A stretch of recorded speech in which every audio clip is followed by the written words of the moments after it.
Monster calls. कहानी की शुरुआत में एक चर्च को दिखाया जाता है जो पूरी तरह से जमीन के अंदर धंस जाता है। वहां पर एक लड़का भी होता है जिसकी मॉम उस धसी हुई जमीन के अंदर गिर रही होती है।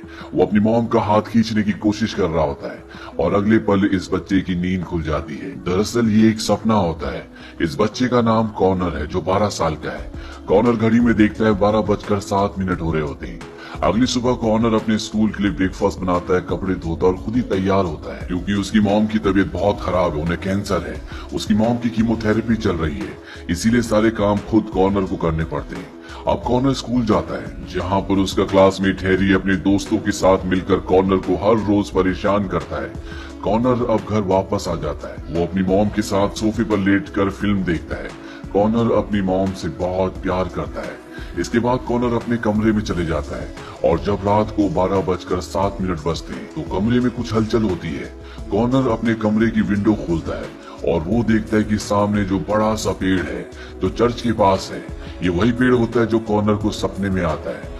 वो पेड़ एक मॉन्स्टर बन जाता है। मॉन्स्टर बनने के बाद वो कॉनर के कमरे के बाहर आता है और उसे जबरदस्ती पकड़कर बाहर निकाल देता है। वो कॉनर से कहता है कि मैं दोबारा आऊंगा, मैं तुम्हें एक एक करके 3 कहानियां सुनाऊंगा और जब मेरी 3 कहानियां पूरी हो जाएंगी इसके बाद चौथी कहानी तुम मुझे सुनाओगे। कॉनर कहता है कि मुझे कहानियों के बारे में कुछ भी नहीं पता। मॉन्स्टर कहता है कि तुम मुझे अपनी सच्ची कहानी सुनाओगे, वो सच्चाई जो तुम अपने दिल में छुपा रहे हो, वो सच्चाई जिसके बारे में तुम सपना देखते हो, जो तुम्हारे लिए एक बुरे सपने की तरह है और यही तुम्हारी सच्चाई होगी। कॉनर कहता है कि मैं ऐसा कुछ नहीं करूंगा। वो मॉन्स्टर अपना मुंह खोलता है जिसके अंदर जलते हुए अंगारे होते हैं और अगले पल कॉनर को होश आता है। वो अपने रूम में अपनी चेयर पर बैठा होता है, उसे कुछ भी समझ में नहीं आता। इसके बाद डर कर वो अपनी मॉम के साथ सोने के लिए चला जाता है। अगले दिन कॉनर के घर पर उसकी ग्रैंडमदर आती है और वो कॉनर से कहती है कि उसकी मॉम की तबीयत बहुत ज्यादा खराब है। उनके कहने का मतलब ये है कि वो अब बच नहीं पाएंगी और कॉनर को उनके साथ रहना पड़ेगा। कॉनर साफ साफ मना कर देता है कि वो उनके साथ नहीं जाएगा। उसकी मॉम बहुत जल्दी ठीक हो जाएंगी और सब कुछ पहले की तरह हो जाएगा। कॉनर अब इस बात से बहुत डिस्टर्ब होता है।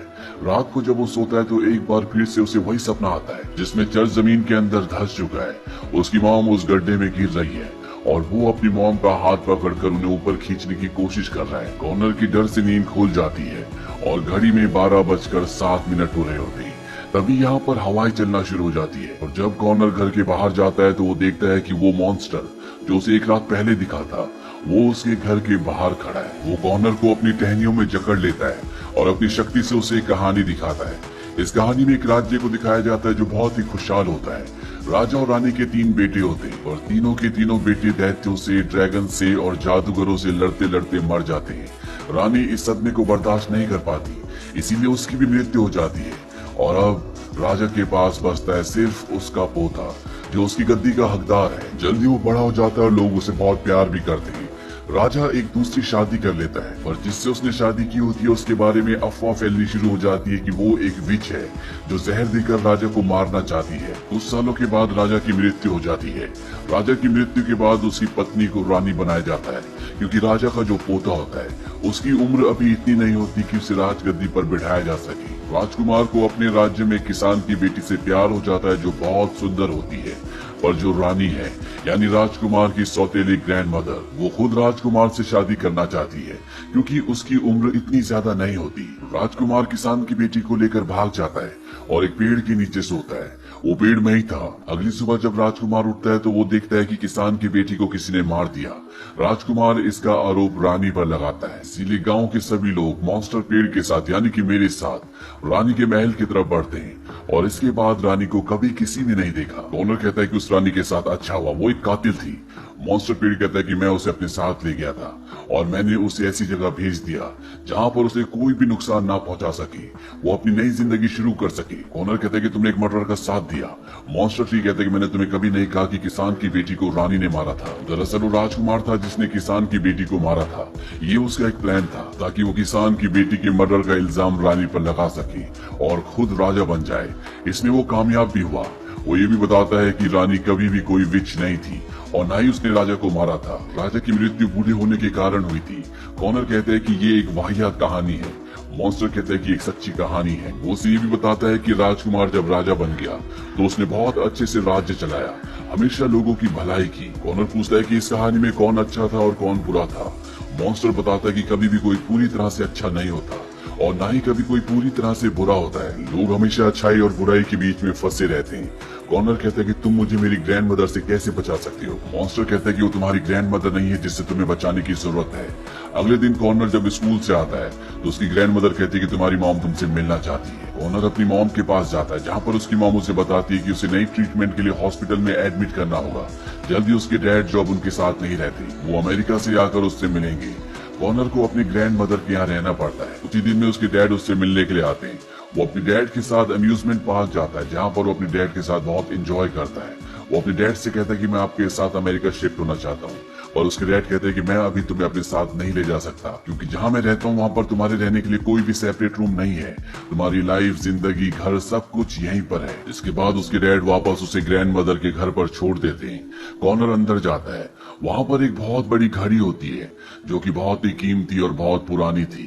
कॉनर उसके सामने खड़ा होता है और तभी वहाँ पर मॉन्स्टर आता है। वो कहता है कि मैं तुम्हें दूसरी कहानी सुनाना चाहता हूँ। मॉन्स्टर बताता है कि आज से 150 साल पहले जब दुनिया पूरी तरह से बदल रही थी, जंगल कट चुके थे, बड़ी बड़ी फैक्ट्रियां खड़ी हो गई थी, साथ ही साथ मेडिकल इंडस्ट्री भी पूरी तरह से बदल चुकी थी। इसी वक्त में एक बूढ़ा आदमी था जो आज भी पुराने तरीकों से दवाइयां बनाता था। वहीं शहर में एक पादरी को दिखाया जाता है जो कि अच्छा इंसान होता है, जो लोगों की भलाई चाहता है, पर उसने कई बार ओल्ड मैन की जो पुराने तरीकों से दवाइयां बनाता है उसके पुराने तरीकों के खिलाफ कहा था। इसीलिए अब लोग उससे दवाइयां लेना बंद कर देते हैं, जिससे ओल्ड मैन के दिल में और भी कड़वाहट आ जाती है। यहीं पर एक सदाबहार का पेड़ होता है। ये सदाबहार का पेड़ और कोई नहीं बल्कि खुद मॉन्स्टर है, जिस पेड़ में ऐसे गुण होते हैं कि वो किसी भी बीमारी को ठीक कर सकते हैं। इसीलिए ओल्ड मैन उस पेड़ को काटना चाहता है और पादरी उन्हें ऐसा नहीं करने देता। पादरी की 2 बेटियां भी होती है जिनसे वो बहुत प्यार करता है। कुछ ही वक्त बाद उसकी दोनों बेटियां बीमार हो जाती है। कोई भी दवा उन पर काम नहीं करती। इसीलिए पादरी को ओल्ड मैन के पास जाना पड़ता है। वो कहता है कि अब तुम मेरी मदद नहीं करोगी। ओल्ड मैन कहता है कि नहीं, मैं तुम्हारी मदद क्यों करूं। पादरी कहता है अगर तुम सदाबहार का पेड़ अपनी दवाइयां बनाने के लिए इस्तेमाल करना चाहो तो कर सकते हो। साथ ही मैं अपनी स्पीच में कभी भी तुम्हारे खिलाफ नहीं बोलूंगा बल्कि तुम्हारे फेवर में बोलूंगा। ओल्ड मैन कहता है क्या तुम्हें आज तक जिन भी चीजों पर विश्वास था उन सबको तुम भूल जाओगे। पादरी कहता है कि हाँ, मैं उन सबको भूल जाऊंगा। ओल्ड मैन कहता है तो फिर मैं तुम्हारी मदद नहीं कर सकता। अगले दिन पादरी की दोनों बेटियों की मृत्यु हो जाती है। वही मॉन्स्टर कॉनर को बताता है कि उस रात में जागा और मैंने पादरी के घर को पूरी तरह से तोड़ दिया।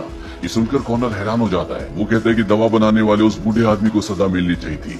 मॉन्स्टर कहता है कि नहीं, हालांकि वो लालची था और रूड भी था, पर वो हमेशा एक दवा बनाने वाला आदमी रहा जो लोगों को हील करना चाहता था।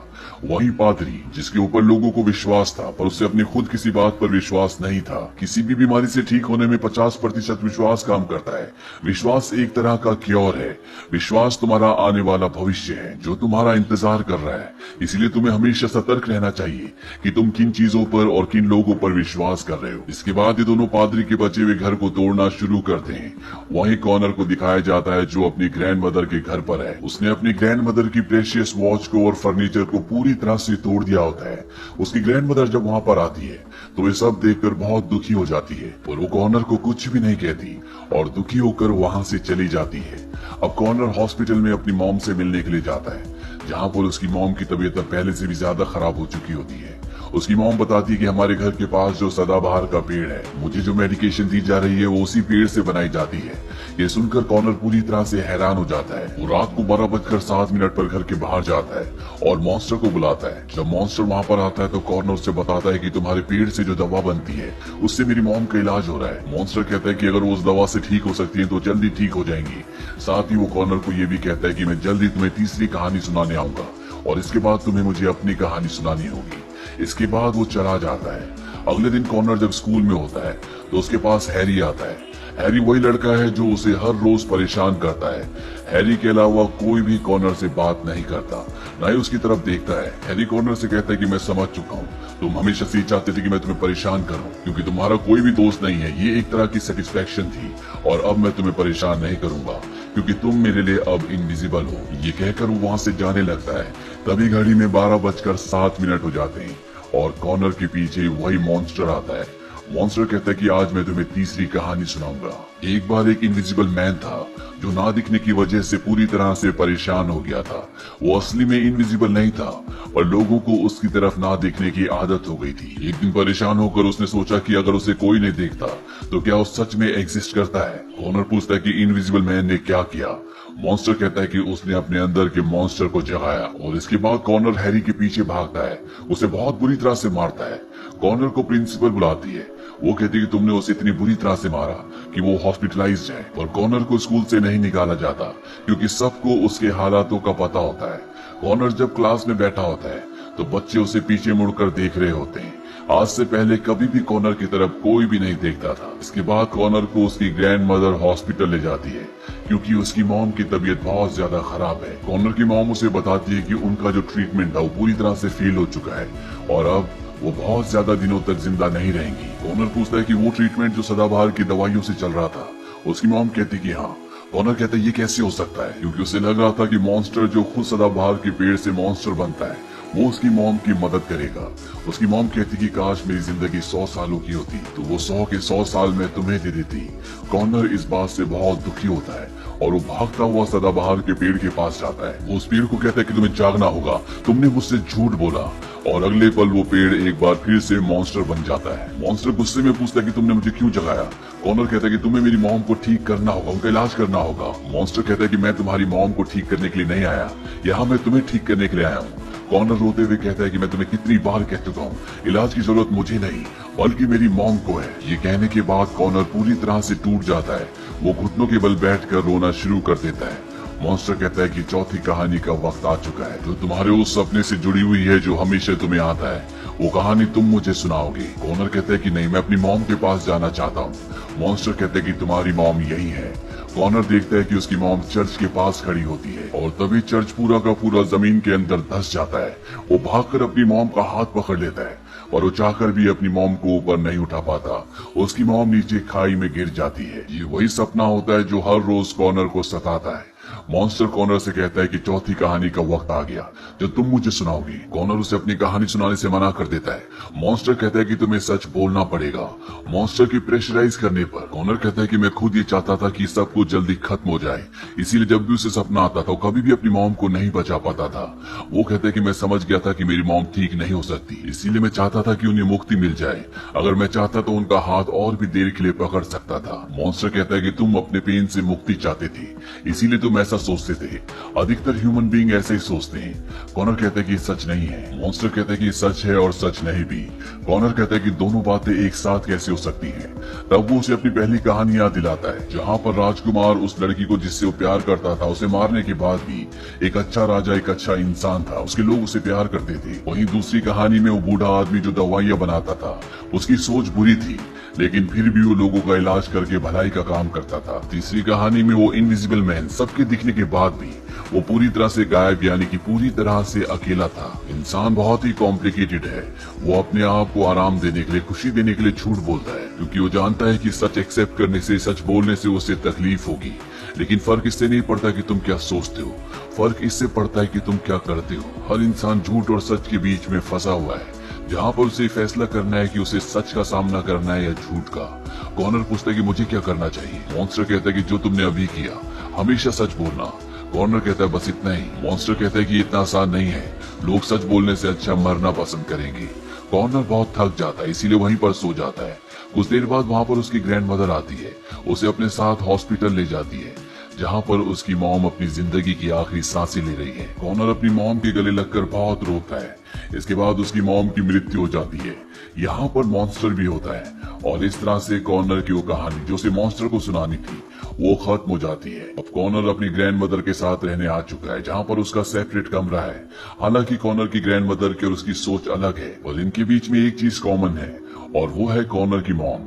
कॉनर अपने कमरे में जाता है, जहाँ पर उसे एक ड्राइंग बुक मिलती है।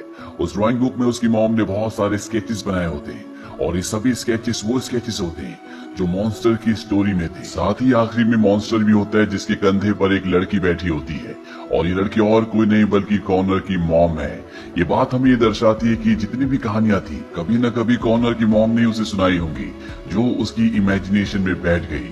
मॉन्स्टर भी उसकी इमेजिनेशन था, वो कभी भी असल दुनिया में एग्जिस्ट करता ही नहीं था। ये पूरी कहानी हमें ये मैसेज देती है कि हर एक इंसान सही और गलत, पाप और पुण्य के बीच में फंसा होता है, जहाँ पर उसे तय करना होता है कि उसे किस तरफ जाना है। साथ ही ये भी कि इंसान की सोच उसके हाथ में नहीं होती, वो सही सोचे या गलत इससे कोई भी फर्क नहीं पड़ता, पर वो करता क्या है इससे फर्क पड़ता है। जैसे अगर आप किसी के बारे में गलत भी सोचते हैं पर हमेशा उसका अच्छा करते हैं, तो यहाँ पर आपकी सोच कोई मायने नहीं रखती। और कहानी का सबसे बड़ा मैसेज, जो इस दुनिया का सबसे बड़ा सच भी है, कि इंसान सच नहीं बोल पाता।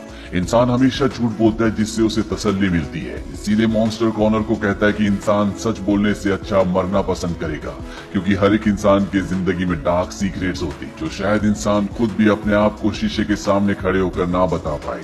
लेकिन जो लोग ऐसा करते हैं, जो सच बोलते हैं, उनका इस दुनिया में अलग ही स्थान होता है। तो ये थी पूरी कहानी अ मॉन्स्टर कॉल्स की। ये फिल्म सन 2016 में रिलीज हुई थी। IMDb पर इस फिल्म की रेटिंग है 7.5। इस फिल्म का बजट था $43 मिलियन और बॉक्स ऑफिस पर इसने कमाई की थी $47.3 मिलियन की। उम्मीद करते हैं कि ये कहानी आपको पसंद आई होगी।